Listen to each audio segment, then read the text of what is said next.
5, 4, 3, 2, 1. Full course yellow is deployed. Full course yellow is deployed. Yes, hello everybody, and welcome to another edition of Full Course Yellow, the Wednesday night motorsport chat here, brought to you by In Pit Lane. Tomorrow night, the final edition of In Pit Lane on Melbourne's Channel 31 for the foreseeable future. We're in a brand new space tomorrow night, and boy, did that have some challenges. It looked $1 million, though, I got to tell you. I mean, we're watching tomorrow night just for the crane shots alone and the trams. So I'll be watching tomorrow night for In Pit Lane. We got two musical guests tomorrow night in Joshua Dean and Lee Esposito. Both of them got really, really good responses from the people watching our behind the scenes live stream on Facebook last night, and so I'm sure that we'll get a lot of comments. They were fantastic. We had some great music this season, and also we'll take you to Winton, historic Winton. Doc and I and young Jason were up there on the weekend, and we waved the cameras around and we spoke to a lot of people. And we're going to catch up with a couple tomorrow night, but we've got coming up in a few weeks' time. We will have a special edition, an online special edition, Doco, on the Winton Historic. We'll talk to bike riders, we've got some amazing cars and bikes that you can have a look at, and some very colourful characters who drive and ride them as well. But a massive weekend of motorsport, particularly around the world. It was Mad May Day or Mad May weekend, because we had, of course, the Monaco Grand Prix and, of course, the Indianapolis 500. We'll talk both about them. We had the Grand Prix de Catalunya at Barcelona. We've also got coming up the whole of the next month or so, the whole 6 weeks this weekend, the Nürburgring 24 hours is coming up. We've got the Spa 24 hours coming up. Of course, the biggest of them all, the Le Mans 24 hours, is just around the corner as well. We've got racing at Isle of Man TT. We've got all sorts, and locally this weekend we've got the Bend Motorsport Park with the Speed Series, and up in Mark Jones' neck of the woods at Morgan Park, we've got the Super Series, the AASA sort of equivalent. So trust me, there is absolutely no shortage of motorsport for you to watch and for us to talk about. So anyway, as you can see, we've got a good complement of people here tonight. We got Pete Johnson joining us again. We've got Doc, of course, with his green screen going absolutely crazy at the moment. Mark Jones, who does not have green screen behind him. That's where he lives, ladies and gentlemen. There it is. That's not a special effect. And similarly is Richard Outram. That is a special effect, not the room. That's Richard himself. So anyway, so good to catch up with you. Good to catch up with you all. How are we all? Very good, thank you, Brett. Still glitching from last night, from my green screen now. So still recovering, as you can see. I've got to tell you, I had about 3 hours. So I went to bed at 4 a.m. Last night to put the show together. It was all very confusing. I see a story today on Speed Cafe about the Speed Series is going to experiment with remote production. If they want to talk about remote production, come and see us, because we did it last night, and I can tell you it's got its downsides. It has its fallouts too. I got road closures on the way home, and that wasn't pretty either. So not happy there. Anyway, so I got about slightly more sleep than you, but still very lacking. Anyway. Great night, excellent night. Was Pete, wasn't it? Yep. Well, we lost Brett. We've lost Brett. I'm just glitching, but looks like for it. He's jumped off the bridge completely. There we go. So, he's probably snoring somewhere, but never mind. Oh, yeah, that's all right. So, well, what can we look forward to on tomorrow night's show? He's decided to jump back in the deep end. Yeah, I must admit, I've had since the update to the system on the computer. This picks yourself out. Yeah, this USB camera does tend to does tend to crash. Yes, I think Paul Van Den Acker has actually found one of the limitations and one of the silly things, because as it says, remote commentary to save money by sending 2 South Australian-based commentators to Melbourne to commentate an event that is actually in South Australia. Wow. Welcome to the world of network TV. Television. Yes. Just quickly, What can I say? I wasn't going to talk too much about it, but the thing is, everybody's doing it now. It's obviously, there's obviously the fashion. I mean, there's nothing new about it, but obviously with COVID, it became the big thing, and they're doing it. I mean, the obvious one that people who do it regularly are our mates at Radio Le Mans. But the thing that John Hindhaugh does is he doesn't pretend he's actually at the event. Where it really goes wrong, and what really annoys me, and it comes up with the cricket commentary all the time, is when they pretend that they're actually in whatever city is the cricket is being played in, and they'll say like, "Oh yes, well, as I was wandering down here from Swanson Street, I called into a little cafe in Little Burke Street." Right, and it's just so obvious that they're not there at all. It sounds ridiculous. But quite apart from anything else, no cricketers go to coffee shops. God. Well, no, they do nowadays. Unfortunately, times have changed. Boy, times have changed. But I get there. Anyway, we will catch up. Yes, we will talk about Indy 500 very soon. Jeff McWilligan joining us. Box joining us again. Mark Goldsmith joining us. Sorry, didn't know you were at Winton there. We didn't catch up with lots of people. John Bow said, hey, come over and we'll catch up and say hi. And quite a few people said, we must catch up. I was supposed to go up to commentary and then chat with them up there, and they wanted me, but we were just, as Doc will testify, we were just absolutely flat out. Doc was very frustrated on Sunday morning because we were way behind time. But we nailed it though, didn't we, Brett? Yeah, we nailed it. Yeah, I mean, it is. I think, as we said last week, it's you're trying to do the job of about 7 people. I was going to say, the 3 of us were probably trying to do double the amount of work. So, just a quick apology. So, that green glitching and stuff like that had nothing to do with my background. No, it didn't either. I don't know why.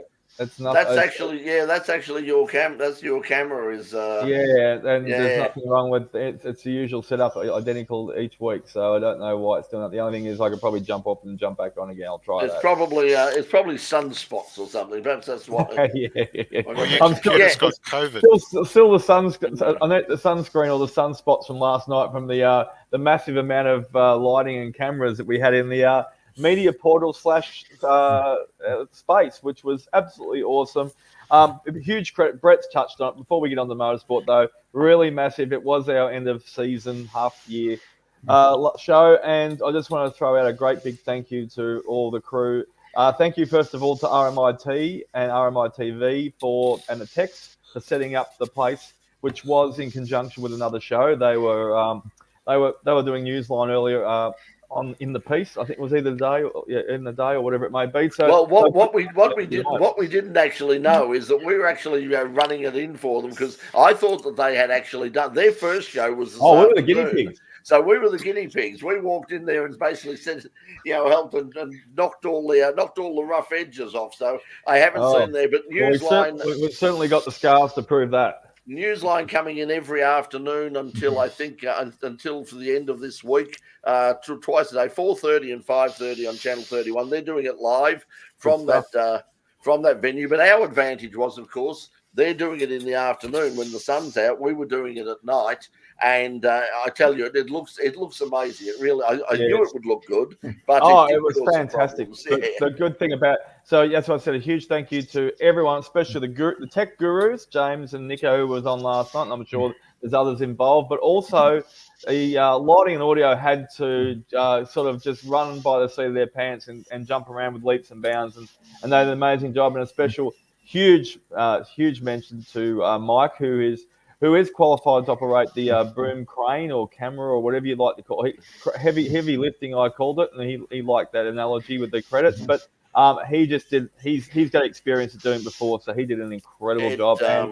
But yeah, I mean, it Brett and I looked were $1 on the desk. million. Looked $1 million. Brett and I were on the desk, and we were in the middle of the show, and the first shot went across to the first act of the music, and Brett and I just went bang. We just like, wow, this was, both reacted at the We were watching the monitor, and we just turned to each other and just went, yeah, wow. Holy cow, did we just Brett do that? And Brett usually doesn't let me do this. He usually reins me back in or grabs me or what like that. I got up. I've never grabbed you in your life. You're the last person I'd want to be grabbing. Okay. I don't know what Okay. I get the look or something like that. I felt like it. I felt like it wringing your neck. I got in the middle of the show. I got out when I knew it was safe to do it and get off the camera. And I went down and I told the two people that were working on the camera at the time, that is incredible. We are astounded. Keep up the good work. And they went back and did the show. So pretend nothing happened. So yeah, that was just. I hope they had an operator for Newsline because it'll just absolutely blow the audience away. Yeah, I haven't seen it, but it was great anyway. So let's talk about a few things. We've got some news actually. I spent all this time writing bloody I'll news. duck out and see if I can get rid of this tech problem. Yeah, dive in and out, Doc, and we'll see what happens. Let's start with Monaco. Of course, that was the big event. I suppose it depends on which way you look at it, whether it's the Monaco. Either way, the two legs of the Triple Crown, Monaco and the Indianapolis 500. But we'll start with Monaco first of all. A brand new record at Monaco, the least amount of passes, and people are very. I think there were four overtakes in the whole race. People are getting particularly annoyed at it. A lot of even some of the drivers are just saying, "Look, there's no point us racing there. We race to the first corner, and then after that, unless our teams can do something magical in the pits, we're not getting past anybody." So, but at the same time, I mean, Mark and Peter, I imagine you watch Formula 3 and Formula 2. There was nothing wrong with those races. I didn't watch the Formula 3, Formula 2. Mark might have. I did. Oh yeah, the Formula 3 was pretty good, but Formula 2 was spectacular. Formula 2 was insane. and such a weird finish. And I got a feel for Isaac Hadjar, who'd driven the perfect race in the feature race in his car.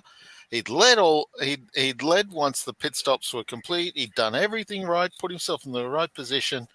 And then right near the end, there's a collision between two of the upper midfielders going up the hill. And there's a virtual safety car. And there was one guy left in the race who'd waited until 2 laps to go, like 18 out of 20 laps, Zach O'Sullivan. And he thought, well, this is the very last lap that I can pop in and change these tyres before. And he literally went into the pit lane as the pit lane was closed. It was just he went through and the pit lane was closed. If he'd have been like a second later, he probably wouldn't have made it. But he had it was a free pass from that point. A free kick. It was amazing. But it was an entertaining. Formula 3 was it was crazy, and there was. Certainly with all those young people crashing into each other and all the rest of it. But at the same time, I mean, it was entertaining. And I think both races showed. I think it's indicative of the fact that the current Formula 1 cars are just too big for a start. Too big, too long. But also, I wonder whether it's worth it. The rule about if there's a red flag, you can fix damage and change tyres. So therefore, they didn't have to pit for tyres. And now, I wonder if they make a rule that you can't change tyres. Now that would have disadvantaged Carlos Sainz, but I wonder if that would have helped slightly. Well, it undoubtedly would have, but by the same token, I mean that's a knee-jerk response to one incident in one race. Yeah, I think they've got to do something. I mean, we have this argument every year about Monaco not being, suitable for Formula 1 anymore, and it's but it is obviously a hugely popular popular event in terms of the global audience for it is huge. It's got that it's one of the blue ribboned events of the scene, but unfortunately, it is one of those. It's one of those situations where there's so much money involved in it that common sense sort of flies out the window. But I'm not sure what they can do. But I know that sort of a couple of the drivers, including Max Verstappen, were making suggestions that things that were possible to do that would make for which they felt would make for better overtaking opportunities, or at least one better opportunity on the track, because it's probably one more than they've got now. And the D is, Well, I suppose they could shortcut the hairpin turn at Grand Hotel, but to do that, they'd then have to install elevators for the cars to get down from above the hairpin to below it, and that could be a bigger holdup. Yeah, I think it's very hard. I mean, to do it, but I think if the cars were, I mean, they are talking about the next regulations making the cars smaller and lighter. Well, that's what they're hoping to do. It's one of the things that Adrian Newey is has been very, very vocal on. He's saying that the cars are just all the requirements for all of the safety and for all of the hybrid stuff. It's just making the cars too big. You have a look at them. When you see a current Formula One car up against the cars of the 70s and the 80s, I mean, it's there's no comparison. I mean, they're massive. Even the Brawn, I think it was either this Grand Prix or the last Grand Prix, they had footage of Jenson Button in the Brawn, and even that looks slimmer and Yeah, I think that's a problem. But it was pretty chaotic at the start, of course. As you say, Carlos Sainz got a get out of jail free card, but it did have an effect on Oscar Piastri. McLaren saying that it did damage the floor, and it certainly cost him time in the race. Although they were fairly quick to point out that they don't believe that was the difference between him finishing second and actually getting past and winning the damn thing. But congratulations to Charles Leclerc. I mean, his hometown Grand Prix, he's had a lot of disappointment there over the years, a bit like sort of like Dan Ricciardo and Mark Webber here in Melbourne. It's like the hometown Grand Prix. That's obviously the one you want to win. And he's finally picked it up at last, so he will be delighted. And of course, the Ferrari, the Tifosi, will be absolutely thrilled. The Italian media are beside themselves, and great news for him, and obviously great news for Oscar Piastri as well. He once again he drove very well, and he was quicker than his teammate, which seemed to put a few noses out of joint on the commentary team. You say a get out of jail free card for Carlos Sainz for the red flag restart, but I think there was a get out of Formula One card issued to Esteban Ocon. Yes, I think that's do not pass go, do not collect $100. It's interesting. I mean, they're now coming to the defense. I think Bruno Famin obviously jumped onto French television very quickly and said, there will be consequences. So what the consequences are, we don't know. But 3 Australians at the Canadian Grand Prix. Yeah, that's I don't know. Oh, good, be good. Pete. I don't know, because as they say, he has to serve a grid penalty. So if he doesn't serve it there, they've still got it hanging over their head. So I don't know whether they will put Jack in the car. Well, the penalty is levied against Ocon rather than against Alpine. Yeah, that's what I'm saying. That's what I'm saying. It might be the penalty applies to his first race in 2025 with his new race team, if that is what happens. I mean, Mark. No, I don't think he'll be sacked. I mean, no, I don't if think he so was, either. I think it would have happened by now, and I don't think he'll be replaced by Jack Doohan either. but it's So who do you think is fascinating. there?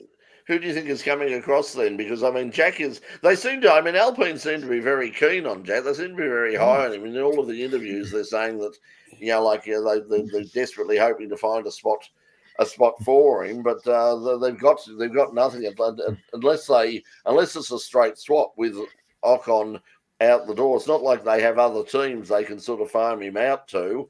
And I think the condition of his contract is if he doesn't have a drive next year, if they can't find him a drive next year, he's free to go wherever he pleases. So, and then of course you have to ask, well, under the circumstances and with the log jam there is at the moment, who does pick him up? Well, they could stick him in the WEC A424. Yeah, well, he said that he didn't want to do that. Apparently, he was an option this year, and now they're also because of the.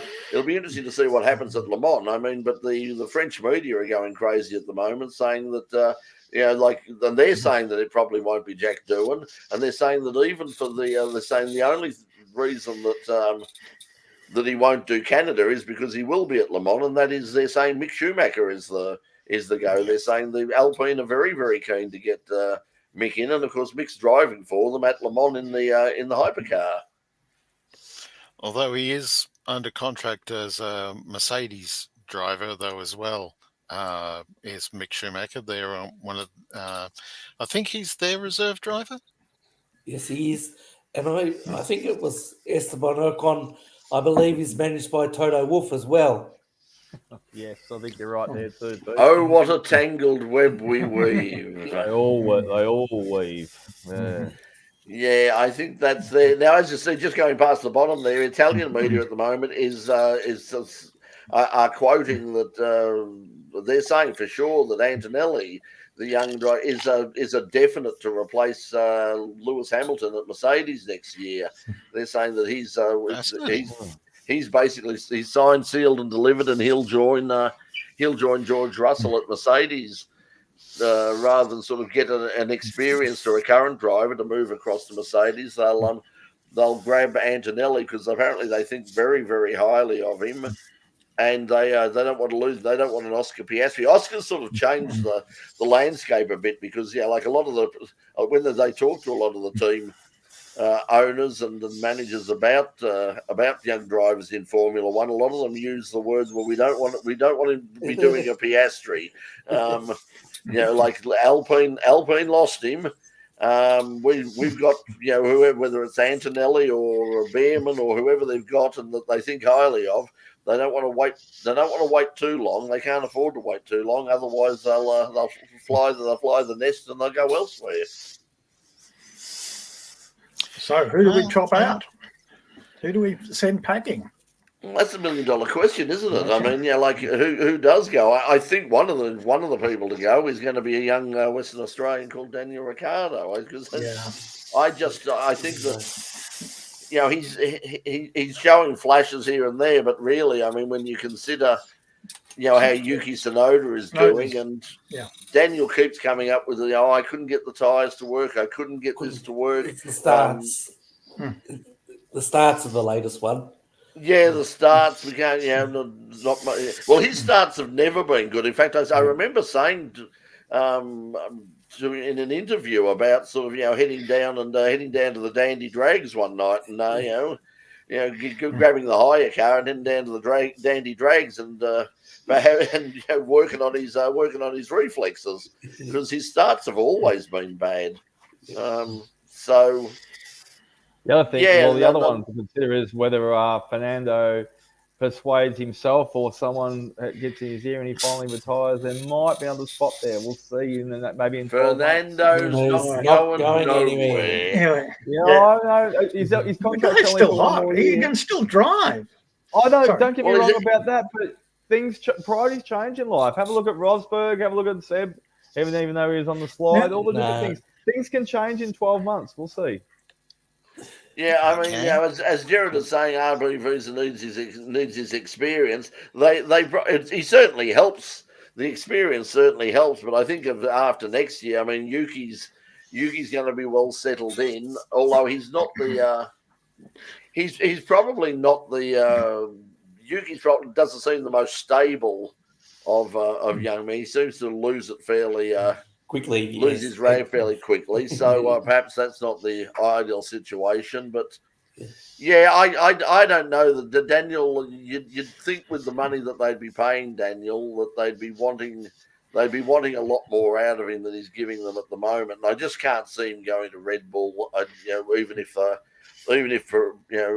Sergio does go, I really can't see that. I don't think they're going to gain anything by popping Daniel in the car. I'd put Behrman in the car myself. Well, Ferrari, he's one of the problems. That Ferrari. Well, because now that they've got Hamilton, but where might he go? The word is he's going to Haas. Yeah, the word is he's going. That would make sense. That would make sense. Farm him out to Haas. I mean, I'm sure I'm sure they're going to be looking for some new talent.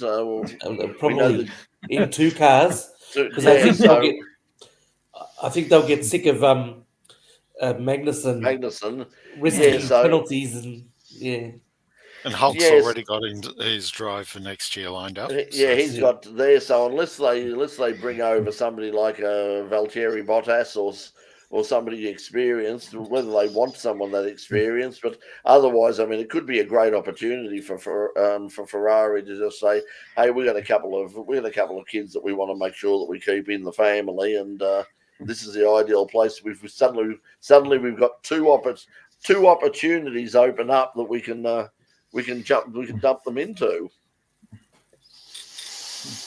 But anyway. Okay, so that was Monaco, and then of course if you stayed up, I didn't. I don't know whether Pete and Mark or Richard or anybody else have Stan. That's the other thing too. I have a full-time job, so. We talking about Indy? Yeah, the Indianapolis. Or you're talking about Paul Morris. We'll get on to that later. He might have been up all night, yeah. Come again in Indiana. Oh God, they did that. That was terrible. They always do it. It used to be old Jim. The surprise. Indeed. Why, Sergeant? He was there for years. Jim Neighbours, that's right. Oh, yeah, he did it. That was very high camp. That was. But yeah, it's all of the interesting thing was because of all the delays and the rest of it. I mean, it was interesting. They had lightning in the area, and they said because of lightning in the area, we need to clear the stands. How the hell do you clear 380,000 people? Well, where do they go? Bomb threat. Tell them Hillary Clinton's turning up. Well, that's as good as a bomb threat anyway, Richard. Well, Matt Nolte will know. A mad shooter won't clear them out. Ladies and gentlemen, if you file out in an orderly manner, Taylor Swift is giving blowjobs in the car. I think it's more likely to be Miley Cyrus, but I won't say what I saw on the internet. Miley's likely to bloody do it. Tay-Tay's not. Miley will bring a wrecking ball along with her. But anyway, we're stretching on. Let's get on. Let's get on with the Indianapolis fight. You can tell that none of us saw it. I did get all of the. I did see it. We can all buy ourselves. Oh, you did see it, did you, Richard? Yeah. So what's your what was your? I was disappointed. It was very, very interesting. I think you catch up on some sleep. It was above your expectations, Richard. Way above, actually. They blew up a few cars, stacked a few into the wall. McLaughlin led for a fair bit of it. I don't know why he fell back into sixth place. He had a clutch. I didn't hear that. Yeah, maybe I did fall asleep at some stage. No, but it was very good. Tight racing, not too many lap cars, and hell of a finish. It went well.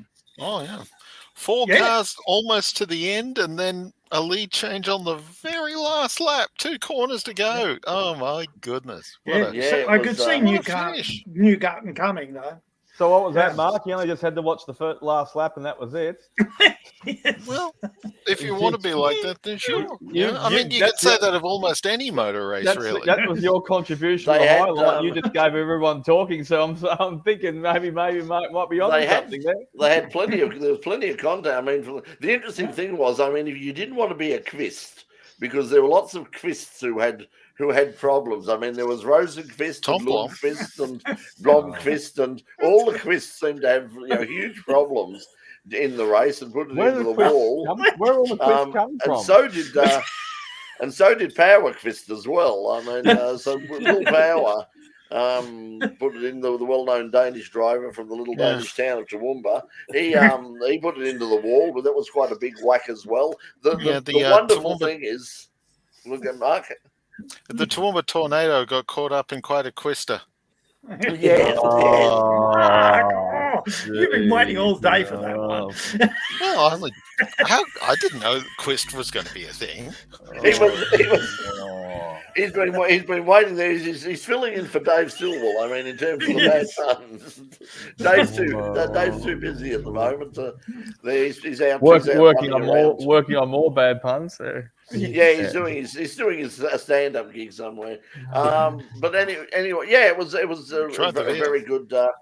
very good race. And also, the interesting thing was that despite all of the delays that they had, the television audience in America was one of the biggest they've had in many, many years. It was 5.3 million actually watched the thing, which was above both last year and the year before.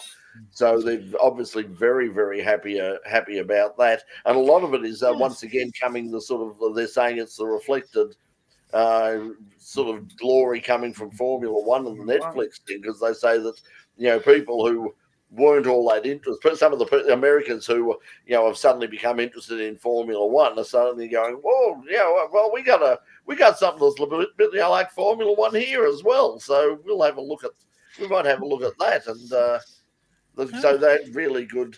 The weather again played havoc with poor Kyle Larson with his opportunity to race in both the Indianapolis 500 and the World 600 at Charlotte.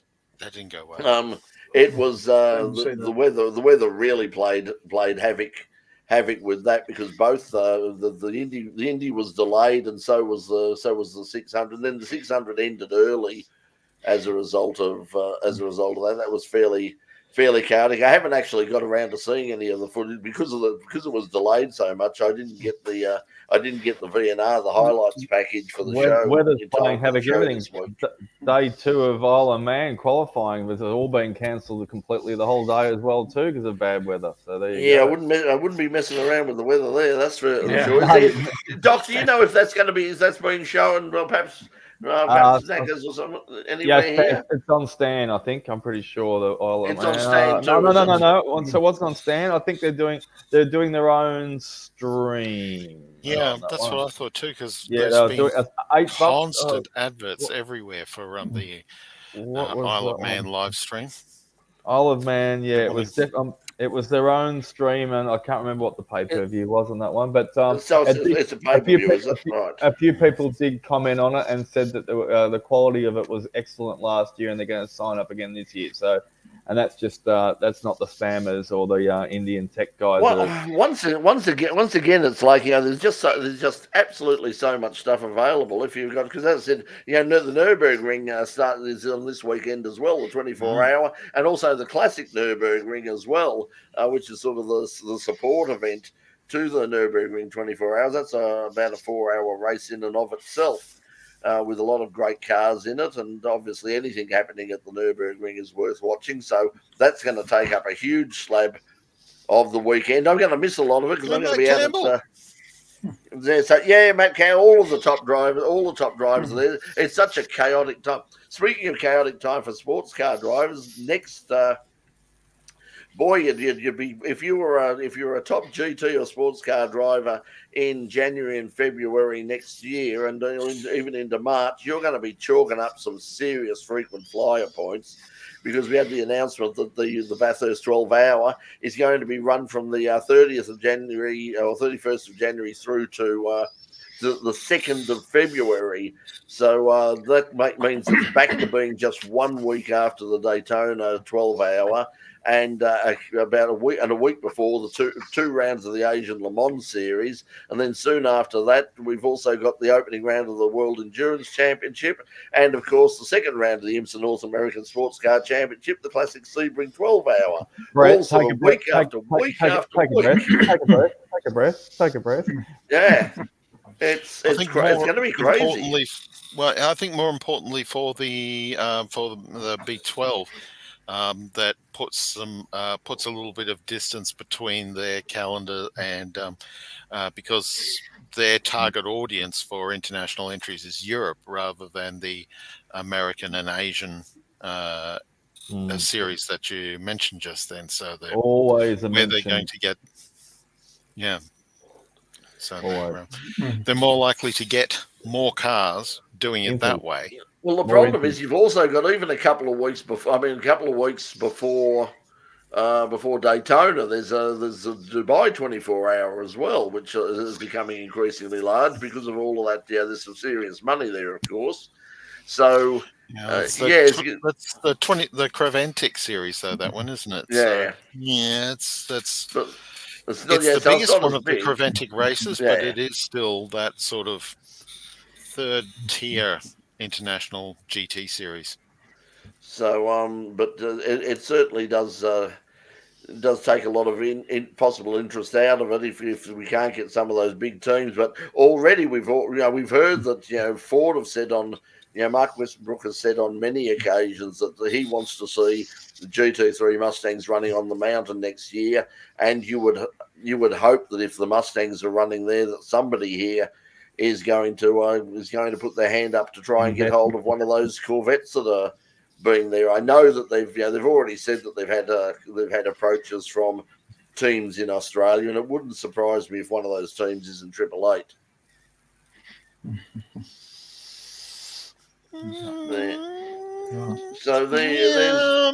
I'm not so convinced of that, but yeah. There you go. Yeah. That's there's the live stream. TT, that's TT Plus. That's their streaming service. So if you want to watch every session live, it's called do a search for TT Plus, and you'll find out. Like I said, actually, I remember seeing the feed. Just go, just have a look at the crash.net crash feeds, and Crash have got it in one of their posts, and you just you follow the link from Crash. Yeah, so just follow the link from Crash. So the live pass that they've been advertising, I think, shakes out to about $43 Australian. For the whole, so it's not. That's for the whole thing. Yeah. Yep. It's not cheap. I mean, like Le Mans for the pay for Le Mans this year is I think works out to about $20, and that gets you all of the practice sessions and obviously qualifying and the race. Unfortunately, they didn't have any of the support races last year, which annoyed me. Although the support races this year aren't quite as appealing, and the Le Mans Cup will still be free of charge on the Le Mans Cup YouTube channel. So you'll be able to watch that live. That's the sort of the LMP3s and some of the LMP2s that didn't get into the main game, and it's always a good race. So they'll be running as well, but just so much. I mean, once again, talking about frequent flyers and also remote commentary. I imagine that there's going to be a lot of remote commentary done by the Radio Le Mans team. I know they'll be at Le Mans. There's no doubt about it. You couldn't keep them away from there, but. I imagine there's going to be for some of the American races and some of the other stuff that they got to do. I think John will be in the remote broadcast unit at Hindhoff Towers. Well, they had that situation where the last WEC round. That was Imola. That's right, 6 hours of Imola. There was at the same time. There was also, I think, Laguna Seca IMSA was the same weekend, and there was another race on as well. So there were the guys and girls at at Radio Le Mans were running 3 races in possibly even 3 continents that weekend. Although I think 2 of them were Europe and 1 American. But yeah, it was a very busy weekend for them. So probably the only way they could have possibly achieved that is to go remote. You do lose I mean, something. they've always been partially remote with the responsible adult running things from. Well, they've been. It depends on whether the year that we first came into contact. This was before. In fact, I think it was the first year that John was involved with Radio Le Mans. Before John and Eve bought it out and took over to save the thing. When Haymarket had it, when we went to see it, because one of the things that when we went along, I said to Melissa, I said, well, you said for the show we want to do. I want to do a story on Radio Le Mans because it's part of the tradition. It's a huge part of the tradition of Le Mans in English language, in English language countries. You'd heard all about Radio Le Mans, and at the time they were actually in a small sort of almost like a portable classroom thing, and they were in the tyre bay, the dump tyre bay, in the Michelin tyre bay out the back. So they were definitely remote there, but they still could. Get up and walk down to the paddock and walk around and talk to people. That's what you miss out on. Is you miss out on all that behind the scenes stuff of just being able to walk around and having someone say to you, "Oh, hang on a second, before you go, before the race, this has happened or that's happened." Relationships. They had the relationships with. And you're a mile away from it, and I think if they're going to do it remote, as I said, I really do think that they should. Not try and pretend that they're actually there. And also, I have a problem with some of with the style. I mean, Mark, you'll be better. You've done a lot more sort of commentary than I have. I'm terrible at commentary. I hate it. But you've done a lot more. I think the problem with watching it on the television is, and it's the same with football or cricket or anything else. Cricket do it better than I think most sports. Is that you're telling people what they can see already. There's no point to be sitting there and saying, oh, Mostert's looking for a way down the inside of Brown. Mostert's coming up alongside him. Oh, they've bumped together. We can see that. Thank you very much. We don't need to, you don't need to yell that at us. We know. It's all in front of us. We know someone who's a past master at that on the Supercars coverage. Yeah, I think, I think that's it. That used to be one of the things Doc and Jason were chatting about, football commentary on Saturday night and about who were their favourite. And I just thought today that I remember Drew Morfitt. He sort of changed things on the old winners on the ABC because he very much took it as that. I don't need to say oh, Rocket's gone up for a huge grab and it's dropped it and it's gone down. They can see it. He just basically said who the players were. And then left it to the colour commentator. So it was, it would be like a Moore to Dacos, Rocker. This is Mark Jackson's third shot of goal for the day. He's kicked a point. And then after the previous 2 shots, and he's 45 out now. And let's see if he can sink this one. Slight breeze to the left, but by about 3 or 4 knots. And there's a massive crowd behind with Geelong banners. Let's see if he can entertain them. There you go. That was rather smooth. Thank you. I might have done some VFL commentary before. Doc's done a bit of footy commentary, and that's the thing. But you're doing it for the radio, and that's why I prefer to listen to the radio commentary because they're paying, that way I don't have to look at every thing. I'm walking around and doing other stuff, and if I hear something, I can go and have a look at the television. But I'd rather sort of get it in the mind. If I'm going to have to listen to that, I'd rather listen to people who are calling it for radio rather than people doing a radio call on television. And it's the same with motorsport. I'd just like to say when they cut away from one dice to another, it's like looking back in the battle for third now. It's Randall Mostert and Kostecki, they're all going forward, and then they just shut up. Brett, can I quote you for a second? Many a times you and I have been at the track for many years now as well too, and we've both sometimes just quietly said to each other, especially, and you are quite adamant about it, is these guys that are commentating right now are absolutely useless and a waste of time because all they're doing, they're not adding much value to it. Yes, they're adding experience and stuff that they've talked about, maybe about a vehicle or a driver or something like that. But as far as the commentating of what's going on out in the track, it is completely obliviously waste of time, you've said before, Brett, many a time. Well, because it depends on what you're doing. It depends on what they're saying. But it also, I mean, it's different at the track because you're not necessarily, you're in a position where you can't see all the track. It is a different discipline. You've got to add value. You've got to add value. The difference. It's also like the difference between doing radio, television, and theatre. When I used to do, drama workshops and theatre workshops, radio and television workshops, you used to say it's a very different way that you present for all three medium. The way you present for radio is an intimate medium. It's a one-to-one medium. You don't sit there. We come in every week on the show. And go, hello everybody, welcome to. It's like, well, hi.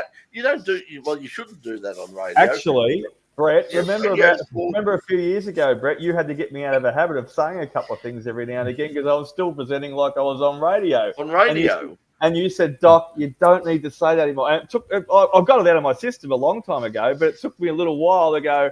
Yeah, I've got to be in TV mode now, not radio mode like I used to. And I eventually got it out of my system. But you're right. I was presenting differently at the time. Anyway, let's go on to yes. It's been announced. I mean, it was Speed Cafe had the story the other day that there. And yes, I'll just bring up because this is true. Yes, Will Hagen's comment. Will Hagen was a professional. I used to like. I did like Will Hagen's stuff as well. I thought he was very erudite and a really good commentator as well. But we're coming up to the end of the year. The Adelaide 500 is looking absolutely sensational for like they've turned it into a festival of motorsport and beyond.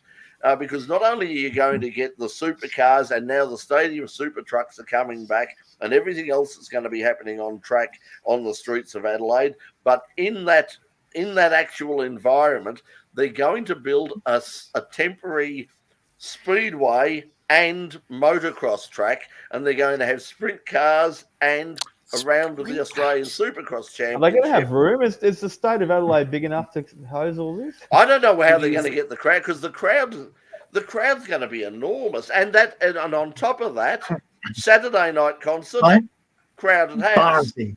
Oh, I thought it was Barnsley. No, that's Sunday. Oh, right. Cold Chisel. Cold Chisel on Sunday. The 50th anniversary of Cold Chisel. The 50th. I think we're going to have to go, Brett. Stop. It's going to be that big. They're going to have to expand it to Tasmania. The problem is, I mean, remember the old days when you would have, like the concerts after, it was like, and the concert for the Grand Prix or the concert for so-and-so is, Kiss or Deep Pearl or Robbie Williams or whoever it was. That was included in the price. That's not how it is anymore.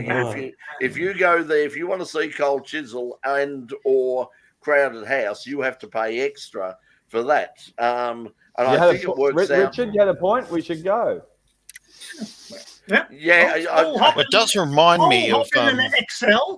We'll put Brett in the back in the two-door XL. It does remind me of the last Adelaide Grand Prix, which I was fortunate to attend, and Bon Jovi were the Sunday night entertainment, and as I was prowling around the pits post-race, you could see all the people lined up at the gate waiting to get in on their Bon Jovi only tickets, and it was quite. That was on topic, crowd. But slightly off. Did you see how much Robbie's touring company suing the state government for the cancellation at the last minute? Well, they're suing the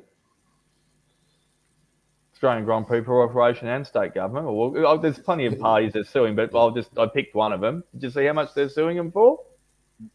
It's not Robbie himself, but it's Robbie's touring, the company that was involved, is suing the state and all those parties that Peter's alluding to, because it's lost sales, not just the fee, obviously, for the entertainer, $8.7 million. It's going to the Supreme Court in a couple of weeks' time. I get it too. Yeah, well, they probably will, but they shouldn't because I mean that was a lot of things. Yeah, I mean, There's a lot force of things majeure. I being mean, I mean, it's easy in the benefit of hindsight to sit back and go, oh, well, it wasn't as serious as we, especially at that time. Nobody knew. There's a lot of idiots go, oh no, well, I knew straight away that this wasn't going to be as bad. No, you knew nothing. So nobody knew. Only 350,000 died in America. Who knew? Yeah, that's it. Yeah, millions died around the world. And even 12 months later, when the Australian Open came around and we had all those problems with Novak Djokovic, I mean, there was, even with 12 months advance warning, it was still a mess. Mark, can I just expand on that? Djokovic is one big problem, but anyway. Well, yeah, but that's... The other thing is, I mean, it's like as we said before the show, because we lost quite a few of our crew, not just to COVID, but some of them did have COVID. Some of them said that some tested positive, and there were others who said, I've been involved, I'm feeling crook, I'm not coming in as well. But just the fact that I mentioned it last night that we had a couple of crew down with COVID. I've been dealing with RMITV today because the university have been onto them saying, "Oh my God, you had people on with COVID on your." They're very nervous. Yeah, very nervous. The two that did have it weren't on with us. That wasn't our. Yeah, we can't. Yeah, no, nobody came in. Everybody did the right thing. I mean, whether they had the flu or a cold or COVID or whatever. I know Lucas said, Lucas is the one put up his hand and said, yes, I tested, I was positive. So did Mike. Thankfully, Mike was Lars and Lucas. Well, Lars has got a cold, but Lars and Lucas are mates, and I think they've occasional flatmates together when Lucas comes down and is studying in Melbourne. I think he stays with Lars, and so obviously the two of them are together. And Lars was feeling crook, and Lars pulled out, and then Lucas pulled out on the day saying, "No, I've tested positive." But either way, look, I mean, it's just a. I think it's a problem. There's a lot of people being very sick with it at the moment, and whether it's the flu or whether it's whatever, it's I hope people get well. Whatever strain you got, you're sick anyway. There. Now let's Paul's saying to fit everything, and we're going to need to find more. Bring back Banana Ben, Stag Turn, and Brewery Ben to get rid of Turn 8. Yeah, I agree. Bring back the full circuit. Absolutely. I love the big track. It was fabulous. Then there'd be room in the infield for the and they've got that Stag Corner. They've got that iconic photo that was there, and it's just I mean, the event is surely big enough now that they can sort of say, and they've got the support that just to allow more room to get more people in, because it's going to be I'm sure it's going to be a massive crowd. It just seems to be, they're packing in more and more and more entertainment, and of all sorts. I mean, not just motor racing stuff, but I mean, it's going to cost a lot of money. But unlike the concerts, the Speedway and the motocross are included in the price of your Adelaide 500 ticket, even a general admission ticket. So you could be there. They're racing on Thursday night and Friday night, and then you've got the concert on Saturday and concerts on Saturday and Sunday. So you could get there at sort of like 8 o'clock in the morning, and you could be there till probably midnight if you're up to it, and you've got the money to keep up, and you could have one hell of it. Could be up to midnight. Listen, back in class, man. How'd you go, Doc? I think my balls just dropped. Yep. You're reminding me of how many words there are in the chorus for Shipping Steel. No, don't you dare. It's bad enough. I've realised after Brett's little blow up earlier when we were talking about Indy, I realised how it all tied in tonight. Robert De Niro is talking about Donald Trump's case over there, and we won't get into what he's been getting into over there because his indictment. And then also I was talking about the Paul Morris themed problem that a particular Super 2 driver had for a couple of years, and saying she wasn't getting enough. So, and then Brett... Hang on, could you rephrase, when you say she wasn't getting enough, could you rephrase that, please? Support, yes. Support. She didn't have a full-time race engineer, and also And of course, her Paul Morris. daughter- What Doc's? I'll just bring everybody up to there. What Doc's talking about is a documentary on Stan at the moment on Renee Gracie, and we had some inside word on that because I don't believe they used it because we certainly did get paid for it if they did. I haven't seen it because they did offer to pay for it if they use the stuff because they approached us about using an interview we did with Dave Reynolds, but I think that it's obviously she's really come out and sort of hopped into supercars. Well, and no, she hopped into supercars, but she didn't get stuck into anyone else other than supercars. But she has mentioned in passing that she could have used some more support in those 2 years of the Super 2 Well, series. she's gone even further because she's almost said she's been sabotaged because she said she came out and suddenly the dash was, and she's accused Paul Morris of actually turning the dash off. He said she approached him straight after it, and at the time said that that's all right. If you can't drive without the dash, all good drivers should be able to drive it no matter what. And now he's completely denied it's ever happened in the first place. But there's also the engineering issue and also the data representative issue that she said she never got the insights to like other drivers could have. So.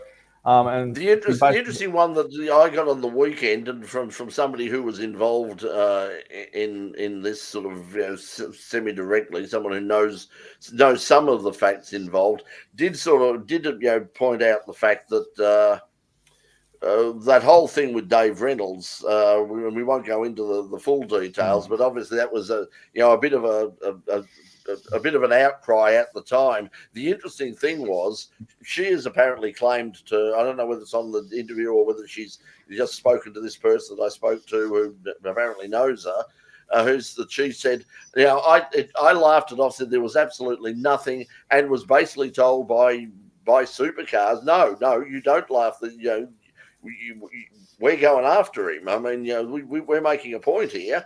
And he was he was told that if you accept this $25,000 fine or whatever it is, otherwise we'll up it. Suspended. Yeah. So she didn't want any. She didn't want any. She said, according to what I was told, she said that she had no problem with it at all. She said it was a joke. It was whatever. She thought it was quite amusing at the time. It was quite funny at the time. Yeah, she didn't give a damn. She just thought it was quite funny. But she claimed she was told by the then people within Supercars management, no, you're offended. You are offended, yeah. And because this doesn't look good for our sponsors, and it doesn't look good for our female supporters, and we're going to make a point of this, whether you want to or not. This has basically got nothing to do with you, even though the joke was about the subject matter is you. But anyway, she's going to be she'll be in action this week at the Bend. She's driving the Audi in the Australian GT Championship, so she'll be out there. And that's looking like a really, really good meeting out at the Bend. There was a way of getting over just there. From Renee, and this is with all due respect to like any driver, she did the last hit out she had was with the up-spec R8 as well though too. So she was playing with a second-hand material, but when she was racing the other guys before that, so she really said she learned a lot from the last hit out with the up-spec R8, which is on equal paring with it. So hopefully she goes a little bit better. She's learned a lot, and then she takes it to the rest of them with this round and gets better. Yeah, so that's good. There's 17 cars entered for that, but it's a really good show because you've got the GT3, GT4 in separate races. You've got the sports sedans with Thomas Randall coming back in the Saab, and a lot of the top cars going out. They've got a pretty good field of sports. What's that? Is the Madeki pony going over? Have you noticed? I would assume so. In the GT4, yeah, the Mustang would be going over. So, and then you've got Michelin Sprint Cup for the Porsches, some local South Australian categories as well. It's going to be really big. So that'll be on 7+ over the weekend, and then on SBS Morgan Park up your way. Mark, are you heading out there? No, unfortunately, I'm without personal transport at the moment. So Morgan Park, it's 3-hour drive to get there from where I live. Your chauffeur's on But holidays? doing it, yeah, unfortunately, the stretch limo Cybertruck is just not going. Has a conflict of events and can't take me down there. So Okay.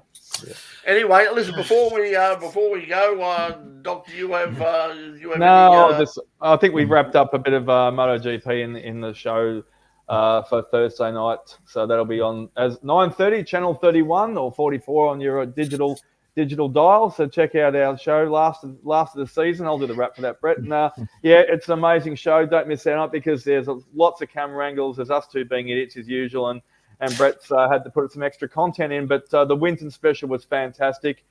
We wrapped up a bit of Formula One, Moto GP, and I won't do a wrap this week other than, I'll do a wrap for the Isle of Man next weekend, and I'll do a bit of a comprehensive and see if I can find some dirt and some good fun out of that. Despite all the rain, it's sounds like a good thing, and of course we'll have the Nürburgring, and we'll be having our full course yellow. We'll be having our big Le Mans, a little bit of a pre-warning. We'll have a big Le Mans preview on the week of the Le Mans 24-hour as well, because that's obviously a huge event. Get a French. I apologise for my glitching tonight. I hope I compensated for a bit of it. I put a matrix theme behind it just to take away the green bloody spats all over the screen. Yeah, it makes it look like you meant it. So that's good. Yeah. Okay, everybody. The Madeki Mustang will be at the Bend. Oh, thanks, Mark. There we are. Awesome. It's in the entry list. It is in the entry list. Okay, everybody, and if you're in Melbourne, you want to go, and hopefully the weather will stay. I mean, we had wonderful dry weather, and then of course, you have a drag race meeting out at Calder Park, and suddenly the forecast for the weekend is, for the first time in ages, rain. But it's going to clear up on Sunday. It's going to start at a sensible time, midday on at Calder Park on Sunday. Sunday fun day. I'll be out there doing commentary. I'll be out there doing some stuff. So come out there. We've got about 2.5 hours of drag racing, and then we switch over and we get about another 2.5 to 3 hours of roll racing. And the roll racing is really, really popular with a lot of people. So they're two very different audiences. It's not quite my thing, but if you are watching if you are watching the roll racing, if you are going to have a look at it, even if you watch the drag racing from the start line, go down the other end to the top end for the roll racing, because they go through at some ridiculously high speeds for street cars and bikes, I can tell you. Okay, everybody, we'll see you. Thanks for joining us. Be watching the show tomorrow night. As I said, last one for the foreseeable future, and we hope to come back in September for that. But there will be. You're stuff going happening. to put a YouTube special together for Winton from last weekend at some stage in a few weeks. At some stage, I'm going to probably in the lead up to or sometime after Le Mans, I'm going to have to take a. When you get back from Vanuatu, I think you said, weren't you? Yeah. Yeah, I wish it was Vanuatu. No, it's more actually Narre Warren Centrelink. But apart from and the Dandenong Hospital, between the two of them, I'm going to be. I've got some lots and lots of time. So I'm probably going to be taking an extended break, and also just working behind the scenes to try and get another series of In Pit Lane back on there. But we are 31 of welcoming us back with open arms. The studio is booked in at RMIT. Now we've just got to get all of the bits and pieces to make it work again. So we'll be doing that. So if you run a business involved in the world of motorsport or cars or auto accessories in general, you might be getting an email or a letter from me very, very soon talking about sponsorship of In Pit Lane. Okay, everybody, we will see you very soon. Thanks, everybody, for joining us. We really appreciate it. We will see you next week, same time. And, of course, tomorrow night, 9:30 on Channel 31 Melbourne and Geelong. And with bonus content, lots of bonus music and bonus content live and on demand on the In Pit Lane YouTube channel. And hey, listen, if you haven't done so yet, please subscribe. We're about 30 people away from ticking over to 5,000 or subscribers or something. So just wasn't it 25 yesterday? With that close. Okay, everybody, we'll see you next week. How much See is ya. 30 VP? Bye bye. Have a great racing Oh. weekend. Tune in to something and watch it.